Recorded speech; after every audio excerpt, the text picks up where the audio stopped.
I want to continue with looking at domain and range of graphs. In the previous videos, we had looked at where the domain and range had no points where it changed over or anything. It was consistent and things of that nature. Now, I want to look at the domain for this particular graph. If you notice, remember, domain goes from the left to the right. And so if I come over here, my graph is going to continue to negative infinity. And then I'm going to come, and remember, I can draw these lines. Right here, I have an open circle, but then I have a closed circle on the same number. I'm going to keep on coming. Notice I have a closed circle here. Means it does not continue to positive infinity. It means it actually stops here at positive 4. And since it actually stops and hits that value at positive 4, I'm going to put a closed bracket. Now our range for this one is much different. So our range starts from the bottom to the top. So if I come here, I don't have anything here. Okay, I have something here at positive 1. But notice I don't have anything at these values, between positive 1 and positive 2. So what happens is I just have something at positive 1, and then I have a place where I consider this to be a jump over spot. I have a break in my actual graph. And so anytime you have this break, you need to put this U, which represents union. And then I'm going to start back at 2, and I'm going to continue all the way up to a positive 8 and close off my bracket. So in this particular case, I have this jump over point. Now I know this is a little bit difficult to see, and we'll do some more practice with this, but I also want to look at this particular graph. If I look at the domain, notice it's going to continue going from left to right. So I'm going to go from negative infinity all the way to positive infinity, because remember, going off to the right is actually positive infinity. Now, for my range, I'm going to be going from the bottom, which is all of this area down here, negative infinity, and I'm going to go to my top, which is here, so that's 1, 2, 3, positive 4, and we're going to stop. So looking at the graphs, a lot of times, we can see some of these values. But let's look at some of the equations.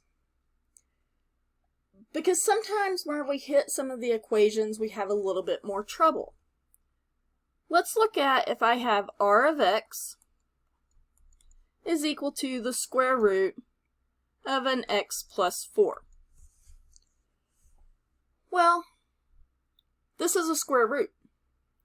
When we talk about the domain and range of a square root, one thing to remember is that the argument, what is underneath the radical, when we talk about that domain, the argument, so the x plus 4 in this case, must be greater than or equal to 0. Because if you recall from previous times, if we had a negative number underneath this radical, it was not a real number. So I cannot have a negative number underneath here. So in order to solve my domain, I'm going to set whatever is underneath the radical greater than or equal to 0, and I'll solve. So I'll subtract 4 from both sides. So I have that my domain is greater than or equal to negative 4. And if I think about a number line, negative 4, notice the direction that the arrow's pointing. it's going this way. It can be equal to, so I have a closed off point. So my domain in interval notation would be bracket -4 to positive infinity.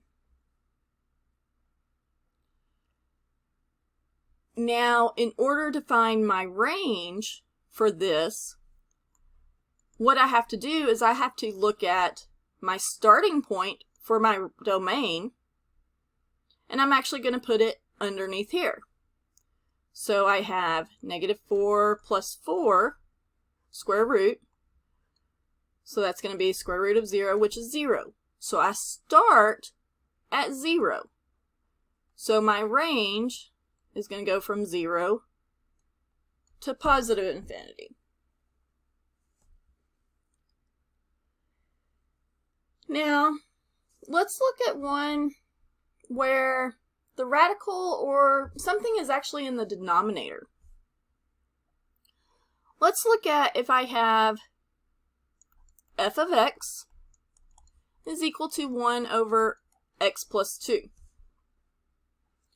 Okay, so if I think about x plus 2 and I've got this fraction, this rational function, does anybody remember what happens whenever, or what cannot happen in the denominator?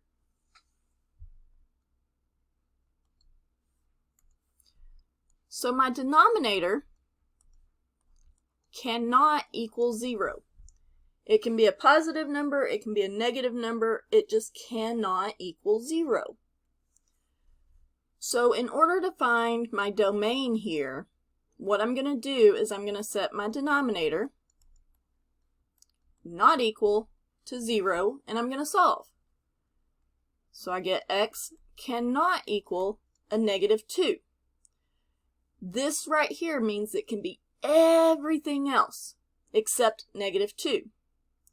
So it can be anything from negative infinity all the way up to as close to -2 as possible without touching, so it's got a parentheses, and then it's going to jump over -2, pick up on the other side of -2 as close to it as it can, and go off to positive infinity. So whenever you have these rational functions, you have to remember that the denominator cannot equal 0 when you are discussing the domain and the range. So if you have questions, please let me know as you continue to practice these.